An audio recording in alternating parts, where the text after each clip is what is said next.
I'm with Abdul Qahar, the spokesperson of the Ministry of Foreign Affairs of the Islamic Emirate of Afghanistan. I'm here in his office in Kabul. It's a really lovely office, large room. You can see the flag of the Islamic Emirate behind us. It's got the Shahada printed on it. And of course, the plates of dry fruit. So it's wonderful to be back in Kabul. And thank you so much, Mr. Balki, for speaking to the press. It's a pleasure. It's a pleasure. My first question to you, Mr. Balki, is that the Islamic Emirate is celebrating 1 year of coming to power on the 15th of August. And that is also India's Independence Day. So as India celebrates 75 years of independence, the Taliban celebrates 1 year. Do you have a comment on that?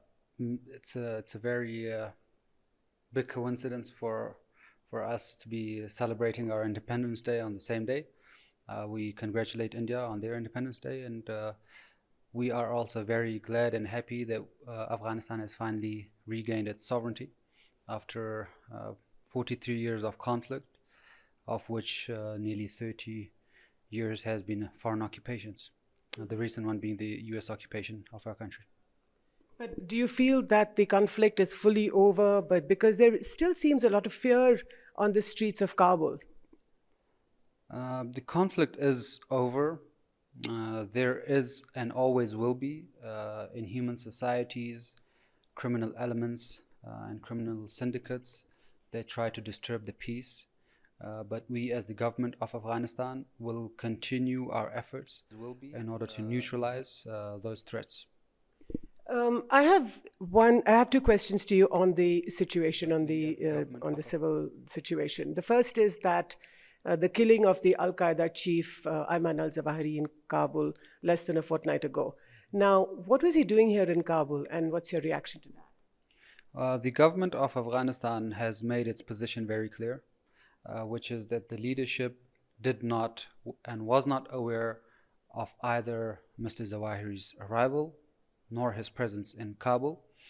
We do not agree with the assessment of the United States about his presence. We will continue our investigation and try to substantiate facts from fiction. That investigation is ongoing. Okay. When it is finished, we will come out with the conclusions. But you were surprised that he was taken out in that attack? We do not agree with that assessment. We do not believe that we were not aware, our leadership was not aware, neither about his arrival nor about his presence in Kabul. So you're not confirming or denying that al-Zawahiri was killed here in Kabul? We have not substantiated that Mr. Zawahiri was indeed here in Kabul. We have not come to that conclusion. Okay. Now, a few days ago, a senior Taliban ideologue, Rahimullah Haqqani, was killed, and that killing was ascribed to ISIS. What's your comment on that? Again, criminal elements will continue to target government officials, places of worship. This group has been engaged in violence against innocent people across Afghanistan. You're talking about the ISIS? Yes, indeed. They have cells, but the government has been able to and successful to a very large extent in neutralizing those cells and also in containing that group. And we will continue our efforts until they are completely eliminated from Afghanistan. But why is the Islamic State targeting the Islamic Emirate? I mean, you are a Muslim government now in power. You follow the Quran Sharif. Why is the Islamic State, is it that they believe that they're purer Muslims than you? Well, there is the Islamic State or ISIS or Daesh or the different names they use. They are a sect which believes that they are the only Muslims on the face of this planet, and they excommunicate the majority of the Muslims, the Sufis, the other Muslims that ascribe to different interpretation. But the important and significant point is that they have no support inside Afghanistan. So you spoke about the Sufis, Mr. Balki. Now, would you say that in the Islamic Emirate, all kinds of people believing all kinds of religions, and by that I mean Muslims, Hindus, Sikhs, and Muslims who ascribe to different sort of philosophies within Islam, are they all welcome to live here peacefully side by side? Of course, Afghanistan is the shared home of all Afghans. We have minority groups here as well, including the Hindus and Sikhs. They have a long history in Afghanistan. The government of Afghanistan, the Islamic Emirate, in our first rule and even now have provided them with protection. We have actually returned back the properties that were usurped and taken by force by the previous administration from them in Jalalabad and in other places. And we will continue this policy moving forward. You're talking about the Sikhs who are in Jalalabad who lost their properties under the previous dispensation? Yes, absolutely. That's who I'm referring to. And Afghanistan is the shared home of all, whether it's the different ethnicities or different beliefs. So long as they're Afghans, this is their home. So if I, as a Hindu, if I come to Afghanistan and live here, I would be given equal protection, equal rights, equal security as my Muslim sisters and brothers? Absolutely. All citizens of Afghanistan and also those that come from foreign countries on valid visas and proper documentation will be afforded security and protection, just as in any other state in the world. But in that case, Mr. Balki, why is it that your first anniversary is marred by so many protests, especially by women? I mean, they are your citizens of Afghanistan, but why is it that women are not being given equal rights? The Islamic Emirate of Afghanistan has given and is committed to giving every citizen of Afghanistan their Islamic rights. In a society, any human society, there will always be differences of opinion and differences on how to govern and which laws to enact that regulate the lives of people. Okay. Currently, the government is trying to address some of the concerns that the citizens of Afghanistan have. But when you talk about these concerns, I think you know what the concerns are, and the women have made it quite clear that girl children not being allowed to go to school beyond class 6. I mean, that is anathema, isn't it? And should be to Islam, actually. The important point is that the policy of the Islamic Emirate is education for all citizens of Afghanistan, irrespective of their gender. Currently, girls are attending up to grade 6 in all Afghanistan. Women and men are attending universities. But why not after grade 6? And after grade 6, schools are open in more than a dozen provinces across Afghanistan. The issue has different elements to it. It is cultural constraints, it's budgetary, it's lack of infrastructure, books and other resources, and the availability of those for the students. The government is working extremely hard to try to address those problems so all schools and all education centers can reopen. You have young children. I mean, obviously they're not, they're not old enough to go to grade 7. But you would agree, right, that girl children should go to school from grade 7 and above till they graduate? That is the policy of the Islamic Emirate, that all citizens of Afghanistan, irrespective of their age or gender, have the right to education. But they are not going to school, Mr. Balki, after grade 7 and above. They're not. They're sitting at home or they're going to the madrasas to study the Quran Sharif, which is wonderful, but they're not going to school. Boy children are going to school, but not girl children. They're going in secondary schooling, they're going to schools in more than a dozen provinces of Afghanistan. Okay. And we have stated that the policy of the Islamic Emirate is education for all citizens of Afghanistan, irrespective of their gender. Okay. And the technical and cultural and other aspects that are interrelated, the international dimension and local dimension, the government is working extremely hard to try to address those and reopen schools across the country. So you think this will happen sooner than later?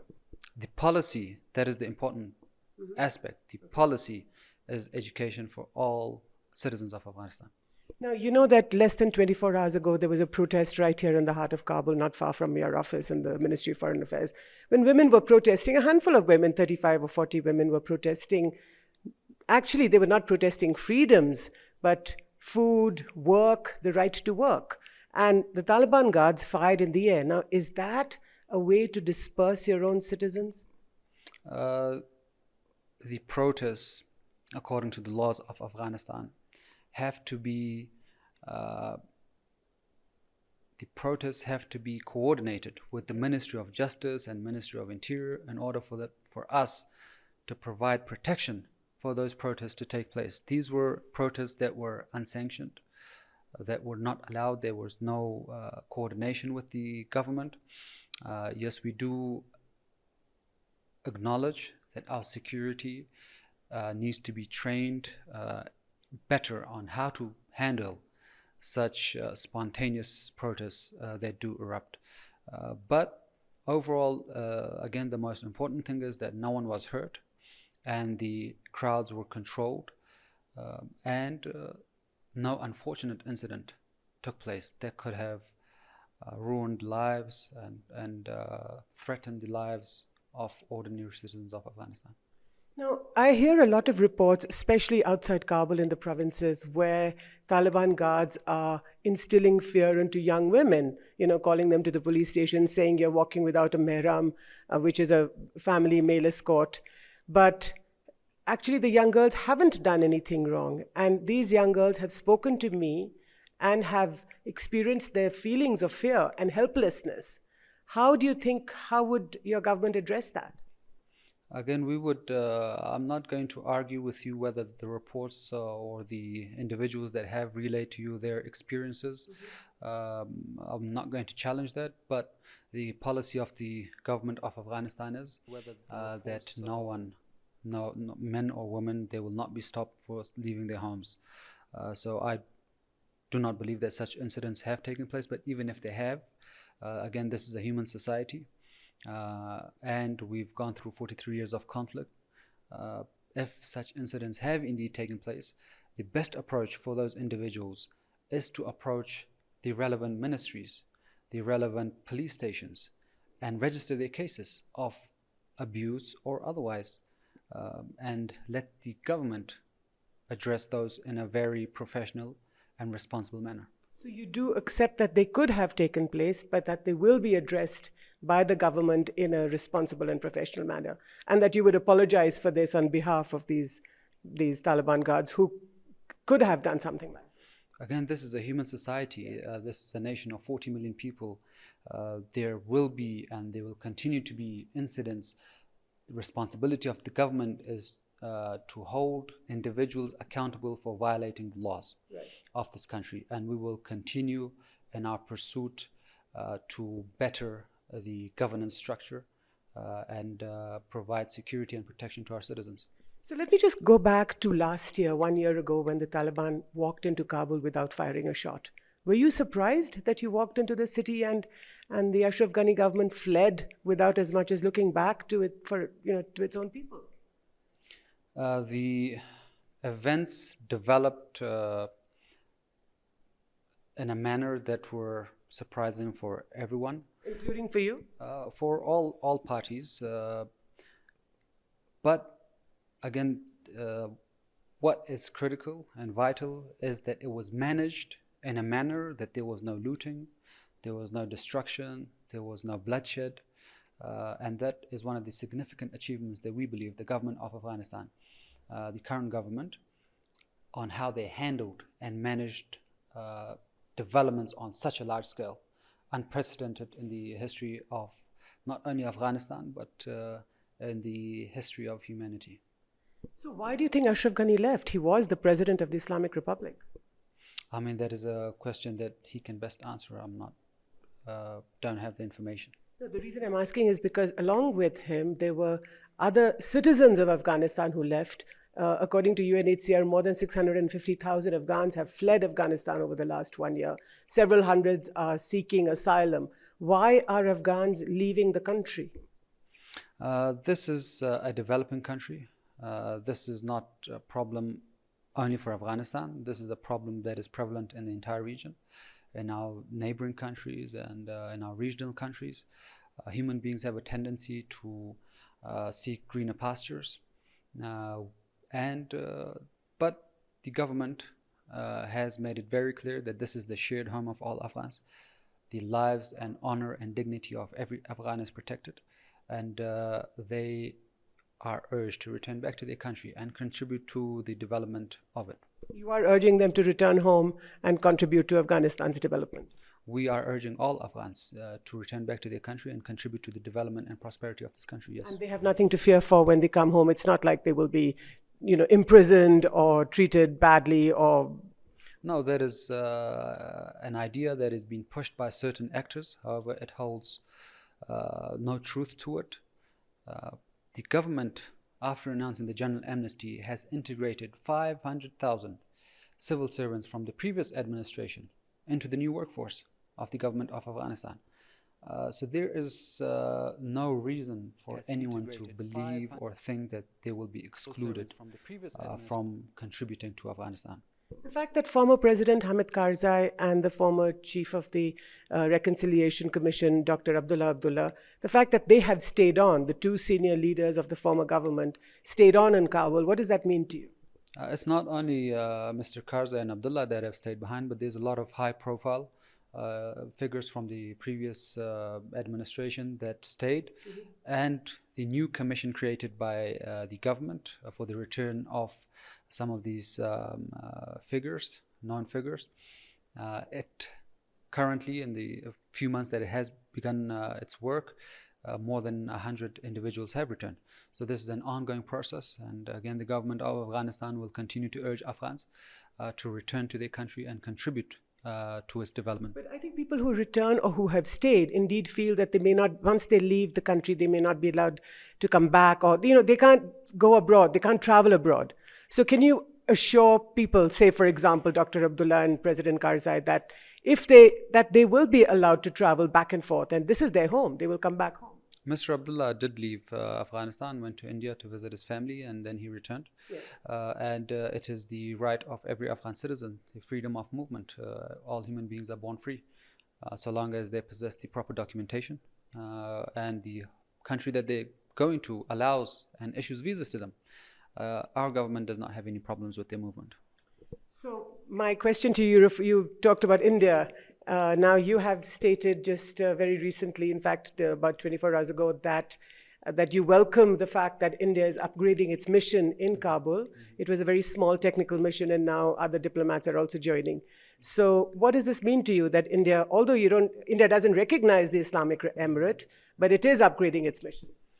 The new government of Afghanistan has been recognized, and what they call the de facto recognition is that it is a reality. It is the government of Afghanistan. The upgrading of the diplomatic mission, we welcome it. We've also resumed flights with India. We're also working on resuming the visa issuance, the consular services between both countries. We have civilizational ties with India, and we believe this is steps being taken towards the de jure part, the official recognition of the new government of Afghanistan, not only by India, but the neighboring and regional and world countries as well. It is not in the interest of anyone to see Afghanistan be unstable and be a center that proves and creates challenges for other countries. Rather, it is in the interest of all to recognize the government of Afghanistan in order to realize the full potential of Afghanistan as a partner in international peace, security, and prosperity. But last year, after the Taliban walked in, the Indian government shut down. It was like it threw a Chinese wall on the India-Afghan relationship. No visas were given to any Afghan students, although there were hundreds who were studying in India. So what did you make of that? Were you upset? We called on all embassies to stay. Some embassies decided to stay on. Some decided that they want to suspend their operations temporarily. And India was one of those countries.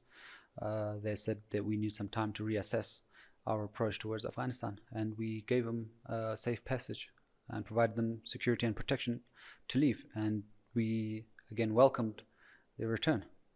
So you would urge the Indian government to open the visa policy and allow students to go back and forth? Absolutely. We urge all countries. This is an interconnected world. We are interdependent on one another.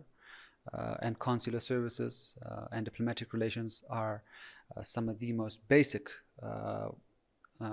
necessities of all citizens. The reason I'm coming back to this again and again is that there is a lot of concern in India that this passage of, if you open the doors in a sense, that this will create other problems, that insecurity will increase, that this passage, that terrorists, for example, could use this passage to come into India and create and foment instability inside India?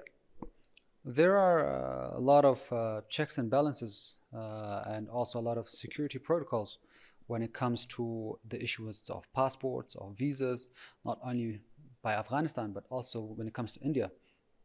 We do thorough checks. That's why passports exist. That's why visas exist. That's why there's an understanding and protocols between different countries.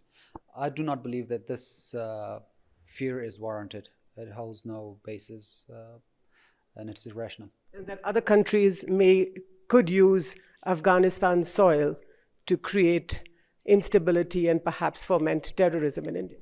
The policy of Afghanistan, the new government of Afghanistan, is very clear when it comes to its responsibilities and commitments, which is no individual or group or other countries even will be allowed to use the territory of Afghanistan to threaten the security of other nations. But I'm talking about specifically the TTP and the Pakistan government, that the Pakistanis bombed coast, as you know, that there is an issue there. So do you think that could have ramifications or it could have some impact on India?